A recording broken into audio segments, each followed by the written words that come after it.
Grabe mga kalugar, oh. Yung pag kita nyo, grabe yung pag mga kalugar, halos hindi na makita yung sasakyan yung sa bandaron. Yung building nga na pinagtatrabaho kayo sa tapat nitong hinaharapan ko na camera, hindi na makita eh.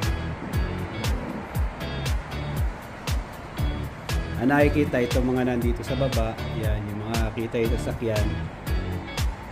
Pero ito halos yung building na to na nasa harap ko, malapit lang yan. Siguro wala pang 1 minuto lakarin yan. Nandiyan niya katapat lang yung itong building na tinatayuan ko. Grabe, no?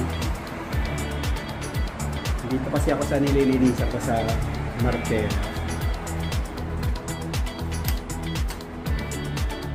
Magkabila parehas. Ito naman yung sa harapan ng ayun pala yung harap. Ito yung likod, yung entrance dito. Dito ako sa loob ng building.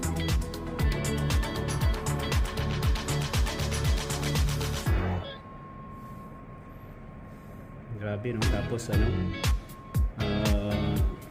madulas ang kalsada kasi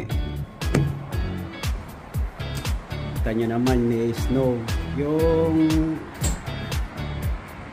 mismong dinadaanan ng kotse, ano na, yung lusaw na ano, yung lusak na siya na snow. Yung nakaraan ano yan, solid. Medyo natunaw siya, kaya ano na siya, malambot na, nasasagasaan na naman. Pero yung iba pa dito, yung mga puti-puti na yan, titigas pa yung ilalim. Wala nang makita eh. Sa sasakyan doon, ilaw na lang. Yung banda roon sa tapat nitong camera ko, yung nililinisan ko na building. Isa, yung dati kong area, yung kay Larantawan. Yan. Hindi na siya makita sa kay Kela Satama. Hindi makita.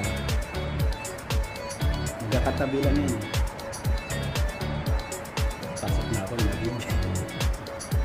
Ayan mga kalugar, tapos na naman ang aking part-time na 2 oras. Maaari na naman akong umina. Gaya ng pinakita ko sa inyo kanina mga kalugar, kapal pa rin yung pag. Pero hindi na kagaya yung kanina, sobrang kapal.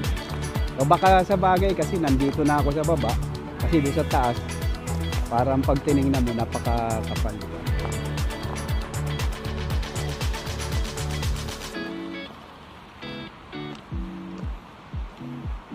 Yan.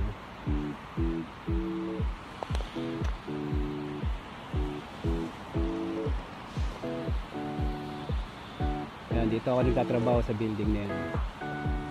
Baka sa mga susunod na araw, yung 2 oras ko madadagdagan, kaya medyo magiging busy ako. Kasi may ino-offer sa akin na idagdag na opisina dyan. Sayang naman kasi kung hindi ko tatanggapin, dito na rin naman ako nagtatrabaho, di ba? Kesa ang mahirap kasi yung dati, yung trabaho ko dati, noon pa wala pa akong permanent job. Ang nangyayari sa amin noon, ay sa akin noon, ano, 2 oras dito halimbawa, para makumpleto mo yung 8 hours, kukuha ka ng 2 oras doon sa iba o 3 oras hanggang sa mabuo mo yung 8 hours. Kaso ang napakahirap daw mga kalugar, yung patalon-talon, biyahe malayo, kumbaga pagod ka.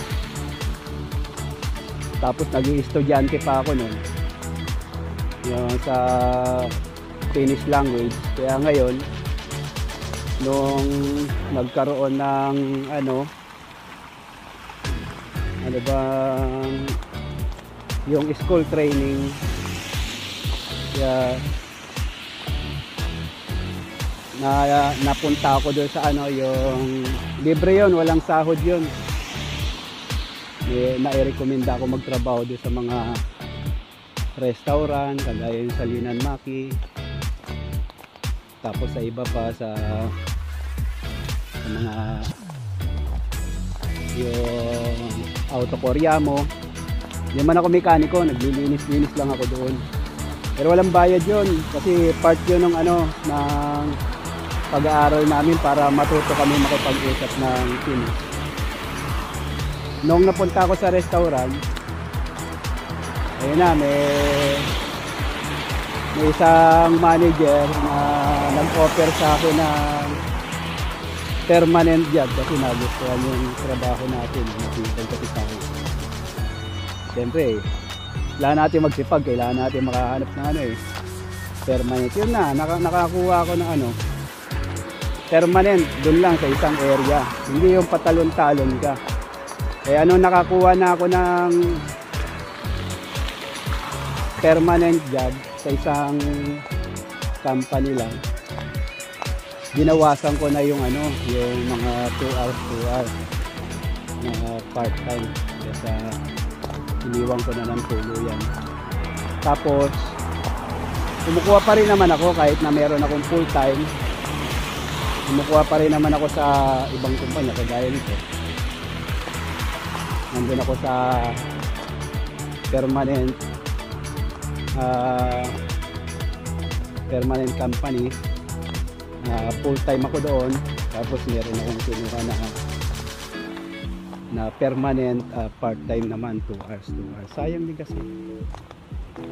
Ngayon nag-o-offer sila ng extra kung kaya ko pa,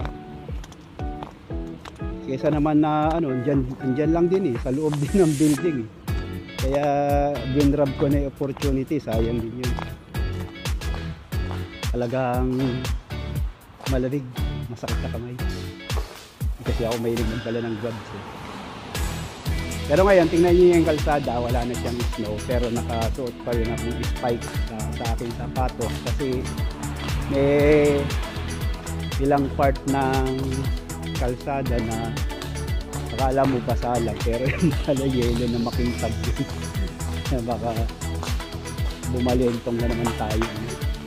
Nakakailang balintong na ako sa snow yun. Tama yun, no? Nakakapag-bike pa kahit na madula kasi yung ano nila, yung bike nila, yung gulong may spike. Tingnan yan yung mga video. Ngayon lang sila nagsindi ng ilaw.